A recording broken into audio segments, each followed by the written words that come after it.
Halo semuanya, di video kali ini gue akan membahas tentang bahayanya merokok. Dan di sini gue akan menampilkan video Dr. Tirta mewanti-wanti supaya kita berhenti untuk merokok. Nah, dan ini video selengkapnya, kalian boleh tonton ya. Kalian memiliki kebiasaan merokok alias ngudut. Kalian tahu kalau kalian masih ngudut itu, apalagi ngudutnya di rumah dan dilihat anak kalian. Satu, potensi ditiru. Kedua, rentan menyebabkan infeksi saluran pernapasan atas, ISPA, dan akut. Bisa rentan menyebabkan pneumonia dan bronkitis kronis pada anak Anda. Karena asap ini nempel neng dindi, wis kena polusi, asap bakaran sampah tambah udutmu. Nah, kalau bisa kalian itu berhenti. Nah, lu denger sendiri kan itu dari Dr. Tirta. Siapa sih yang gak tahu Dr. Tirta? Beliau itu selalu seleweran di medsos manapun. Dan gue itu paling suka dengan penyampaian beliau yang blak-blakan. Apa adanya, blak-blakan sesuai data, fakta, realita di lapangan. Bukan sekedar yang menye-menye, isinya enggak. Gue suka banget dengan penyampaian beliau meskipun keras, tapi itu bener. Dan gue mau ceritain dari pengalaman pribadi gue ya. Gue punya kakak cewek, terus dia punya anak. Karena suaminya aktif ngerokok, akhirnya anaknya apa? Terkena asma sampai sekarang.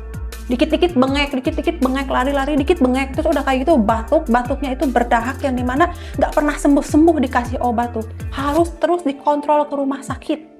Kedua, gue punya temen cewek, suaminya itu aktif perokok berat.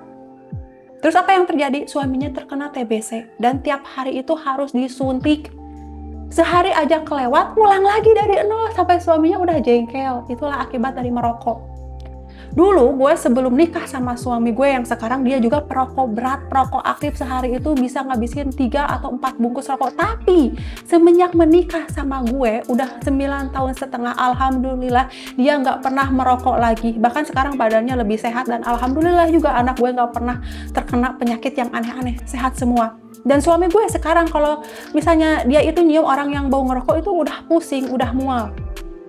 Dan untuk almarhum bapak gue sendiri ya, emang beliau itu meninggal bukan karena merokok, tetapi karena kecelakaan kerja. Tapi gue tuh punya adik cowok, di mana almarhum bapak gue itu selalu mewanti-wanti ke anak-anak cowok, nah jangan pernah merokok. Dan alhamdulillah satupun adik cowok gue nggak pernah ada yang merokok. Karena beliau juga udah tahu bahayanya ngerokok itu kayak gimana. Tapi tahu nggak? Kalian itu membeli rokok sehari berapa bungkus? Mana harganya mahal, tapi buat makan itu kelabakan. Ngapain? Kalian tuh cuma bakar-bakar duit. Kalian pikir dengan merokok kalian bisa tenang-tenangnya saat paling semenit 2 menit, nanti stres lagi. Jadi rokok itu nggak ada gunanya. Please deh, buat orang yang suka ngerokok, yang bebal, tinggalin ngerokok dari sekarang.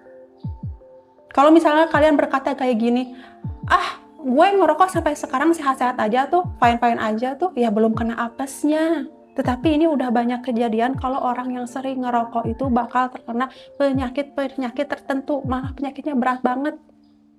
Stop merokok karena rokok itu berbahaya, guys.